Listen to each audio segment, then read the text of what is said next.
আসসালামু আলাইকুম। তো আমি নুরুল আমিন।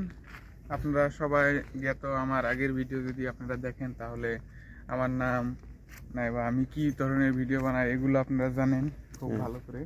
তো মোটামুটি গত বহুত দিন হয়ে গেছে, 3-4 মাস হয়ে গেছে আমি কোনো ধরনের ভিডিও দেইনি। তো তার জন্য ভাবলাম এখন আরও ভিডিও আপনাদের কাছে শেয়ার করি।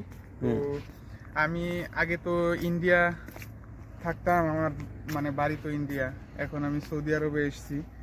সৌদি আরবের রাস্তাঘাট, ভাবলাম যে সৌদি আরবে এসেছি, এসে আমি আবার সৌদি আরবে ভিডিও আপনাদের সাথে শেয়ার করি। তার জন্যই ভাবলাম যে আবার আমি করব, ভিডিওতে আসবো, ইউটিউবে আসবো আবার, তার জন্য আসলাম। এখন আমি আছি সৌদি আরবের তাইমা সিটিতে। তাইমা সিটি হচ্ছে গিয়ে তাবুক আর মদিনার মাঝখানে একটা জায়গা। মোটামুটি ধরেন তাবুক থেকে মোটামুটি 100 কিলোমিটার দক্ষিণ পশ্চিমে অবস্থিত, আর মদিনা থেকে মোটামুটি ধরেন 400 কিলোমিটার দক্ষিণ পূর্বতে অবস্থিত, বুঝেছেন? তো আমি বেসিক্যালি এখানে এক মেডিকেলে কাজ করি, কোম্পানির থ্রুতে। তো তারপরেও আমি আজকে অন্য একটা জায়গায় ঘুরতে আসলাম। তো এটার ভিতরে যাব, অল্প দেখবো। মানে এখানে আমার একটা সিনিয়র কাজ করে, সে কন্ট্রাক্ট নিয়েছে। তো তার জন্য ভাবলাম দেখে আসি কিরকম ভিতরে। তো আর এই তাইমার বিষয়ে আপনাদেরকে বলে দিচ্ছি। তাইমা হলো একটি অনেক পুরনো জায়গা। মোটামুটি এই জায়গাটা বহুত পুরনো। এটা আপনার স্টেশন হিসেবে বলতে পারেন, বাণিজ্যিক স্টেশন, বুঝেছেন? কারণ এটা অটোমান সাম্রাজ্য থেকে নাটিয়ানা সাম্রাজ্য অবধি অনেক লোক এখানে এসছে, এখানে বসতি স্থাপন করেছে। আর এখানে অনেক ধরনের সাংস্কৃতিক পাওয়া যায় অন্য অন্য লোকেদের মাঝখানে। তো তার জন্য এই তাইমা সিটিটি অনেক পুরনো। এরকম না যে এই তাইমা সিটিটি 200 বছর আগে এখানে লোক এসে জনবসতি স্থাপন করলো, তা না। এটা মোটামুটি ধরেন 2000-3000 বছর আগে থেকে এখানে তাইমা সিটিটা এক্সিস্ট করে। তো এখন যাচ্ছি আমরা একটা ছোট মোটো পার্কের ভিতরে, সেখানে যেয়ে আপনাদেরকে দেখাবো, বলবো। ওকে, আবার আসলাম অন্য একটা পার্কের দিকে, চলে আসলাম আপনাদেরকে কিছু দেখানোর জন্য। এগুলো বেসিক্যালি আপনার সন্ধ্যার সময় এগুলো খুলে, আর আমরা এই সন্ধ্যার সময় তো সময় নেই, তার জন্য ভাবলাম যে এখনই আসি আপনাদেরকে দেখাই। এই যে এগুলো পোলাপানের, বুঝছেন? এগুলো আমাদের না, তাও আসলাম। মানে এখানে পোলাপানে এসে খেলে, তার গার্জেন যারা থাকে তারা মূলত এখানে এসে, এই যে ওয়াকিং রোড আছে এখানে, সকাল সকাল নয় বা সন্ধ্যাবেলায় এখানে চলাফেরা করে, বুঝেছেন? মানে ওয়াকিং করে। আর আমরা সৌদি আরবে আছি। সৌদি আরবে আমি আসার আগে ভাবতাম সৌদি আরবে কোনো ধরনের গাছপালা নাই, কিন্তু আসার পরে দেখি আর্টিফিশিয়াল অনেক ধরনের গাছপালা লাগাইছে। এই যে তলে যেগুলো দেখতে পাচ্ছেন গাছ, এই গাছগুলো কিন্তু আর্টিফিশিয়াল, পানি না দিলে মানে মরে যাবে। তারপরে এই যে লম্বা লম্বা যেগুলো গাছ, এগুলো মানে এখন মূলত পানি দেয়, কিন্তু এত বড় বড় হয়ে গেছে, এখন পানি না দিলেও এগুলো মরবে না। ঠিক আছে দাদু, তেলে কি অবস্থা? তেলে তোমার? এই তো দাদু চলছে, আলহামদুলিল্লাহ, যেভাবে চলছে এটাই আল্লাহর কাছে লাখ লাখ শুকরিয়া। আচ্ছা, কথা জুড়ে বললাম না। তেলে দাদুর দেশের খবর কিরকম? তেলি দাদু দেশের খবর তো আপাতত পরিস্থিতি খুব খারাপই এখন। আচ্ছা, ঠিক আছে, বাংলাদেশের অবস্থা বেশি একটা ভালো না এখন। ঠিক আছে, বাংলাদেশের দুনিয়ার কি বলবো আর, প্রতারক না, প্রতারক, চোর বাটপার দিয়ে ভরানো। সেটাই আমি দেখছি। তোমাদের প্রাক্তন প্রধানমন্ত্রী শেখ হাসিনারে বলে দিল, ফাঁসের নির্দেশনা দিল না? এখন এটাই তো নিউজে তো এটাই দেখলাম আর কি। আমি তো এখন বর্তমানে দেশে নাই, আমি তো সৌদি আরব থেকে মোবাইলে দেখতেছি, নিউজ দেখতেছি, হ্যাঁ নিউজে দেখতেছি আর কি। বাংলাদেশের অবস্থা খুব এখন খারাপ দাদু। যেমন তোমাকে ইন্ডিয়া থেকে আইতে আপনার টাকা লাগে হাইস্টে 1 লাখ 1.5 লাখ। হ্যাঁ, 1.5 লাখ ধরেন মোটামুটি, সর্বোচ্চ 1.5 লাখ। সর্বোচ্চ 1.5 লাখ। হ্যাঁ হ্যাঁ। আর আমাকে বাংলাদেশ থেকে একটা লোক সৌদি আরবে আসতে গেলে লাগে যায় মিনিমাম 5-এর উপরে, এখন বর্তমানে 5-এর উপরে, 5 লাখের উপরে, 5 লাখের উপরে এখন বর্তমানে। আচ্ছা, তাহলে আমাকে বাংলাদেশটা কোন দিকে চলে গেছে সেটা তো বুঝতেই পারি।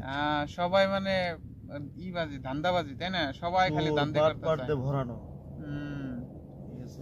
সেটাই আমি মানে কালকে মানে আমি ফেসবুকে ঢুকেছিলাম, ঢোকার পরে আমার একটা খালাতো ভাই সে মানে ফেসবুকে ওই লাইভ করে লাইভ, হ্যাঁ আচ্ছা আচ্ছা লাইভ করার পরে আমি ওখানে কমেন্ট দিলাম, দেওয়ার পরে সেই কমেন্ট পড়লো, পড়ার পরে তার লাইভের সাথে আরো 2-3 জন মানুষ মানে একসাথে লাইভ করতেছে। আচ্ছা করার পরে ওই আমার ভাইটা আমার করলো মানে চিনে ফেললো, চিনে বললো যে ওদেরকে বললো যারা একসাথে লাইভ করে তাদেরকে বললো ও আমার ছোট ভাই, ও থাকে সৌদি আরবিয়া থাকে, ঠিক আছে, ও হচ্ছে গিয়ে সৌদি আরবিয়া একজন ইঞ্জিনিয়ার।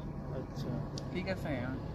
তারপরে সেই বাংলাদেশি লোকটা ছিল, সে বলল ভাই আপনি তো সৌদি আরব থাকেন, তাহলে আমাকে অল্প হেল্প করতে হবে। আমি কি ধরনের হেল্প? তখন তো আমি তাদের সাথে কথা বললাম, আমি কমেন্টে করলাম ঠিক আছে আপনি আমাকে ফ্রেন্ড রিকোয়েস্ট দেন, কারণ আপনি তো আমার সাথে ফ্রেন্ড নয়।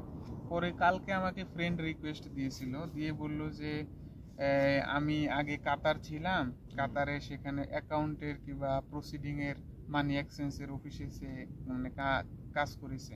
আচ্ছা আমাকে বলল দেখেন যদি আমি 7 বছর কাতারে ছিলাম, এখন দেখেন সৌদি আরব থেকে আমাকে ভিসা দিতে পারেন কিনা। আমি বললাম যে সৌদি আরব থেকে আমি এখন কিভাবে ভিসা দিব, আমি আসছি ইন্ডিয়ার থেকে, ইন্ডিয়ার অফিস থেকে। আচ্ছা আমি যেটা জেনুইন সেটা বললাম। আর আমি যে কোম্পানিতে কাজ করি এই কোম্পানিতে যদি আপনি যে ধরনের পোস্টে আগে মানে ছিলেন ওই পোস্ট তো আমাদের এখানে নেই, বুঝেছেন। তাহলে আমি তো আমাদের কোম্পানিটা অনেক ছোট, এত বড় কোম্পানি না যে অ্যাকাউন্টিং এর জন্য আলাদা মানুষ রাখবে, আমাদের দিয়ে কে ওইগুলো কাজ করাবে, কম্পিউটারের ছোটখাটো যেগুলো কাম, এমএস মাইক্রোসফট ওয়ার্ডে, তারপরে পাওয়ার পয়েন্ট, এগুলো আমাকে দিয়ে করায়, আমাদেরকে দিয়ে। তো তাকে বললাম ঠিক আছে আপনি আপনার সিভিটা দেন, দেখি আমি যদি এখানে কোনো ধরনের খালি পজিশন থাকে তাহলে আমি চেষ্টা করব। আর আমাদের ইন্ডিয়ার থেকে যারা আসে তারা তো আমাদেরকেই বলে না মানে যে তুমি ফ্রি ভিসায় যাও, যে তুমি কাজ করো খুঁজো।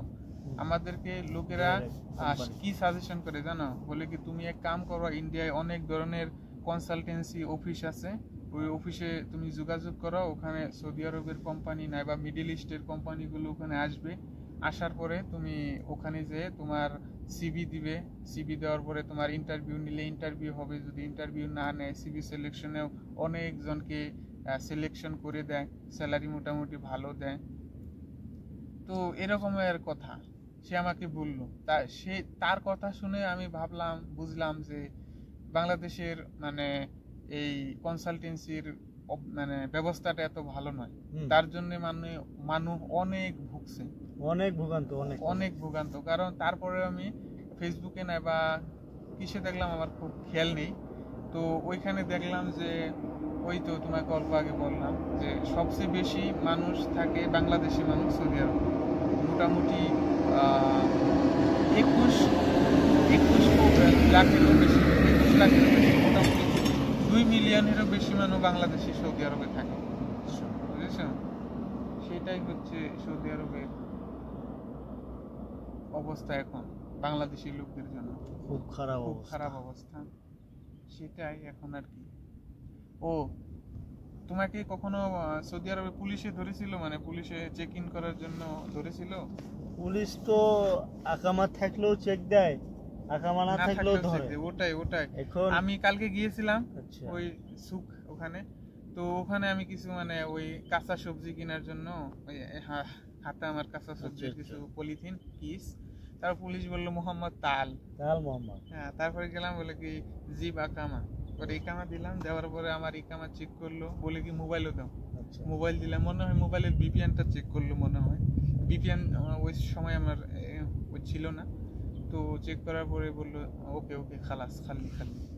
তো ভিডিওটা এই অবধি আমি সমাপ্ত দিচ্ছি, পরবর্তী সময়ে আরো নতুন ভিডিও আপনাদেরকে উপহার দিব। আর আপনারা আমার চ্যানেলকে সাবস্ক্রাইব করবেন, লাইক করবেন ভিডিওটা, ঠিক আছে। শুকরান, ধন্যবাদ ভিডিও দেখার জন্য।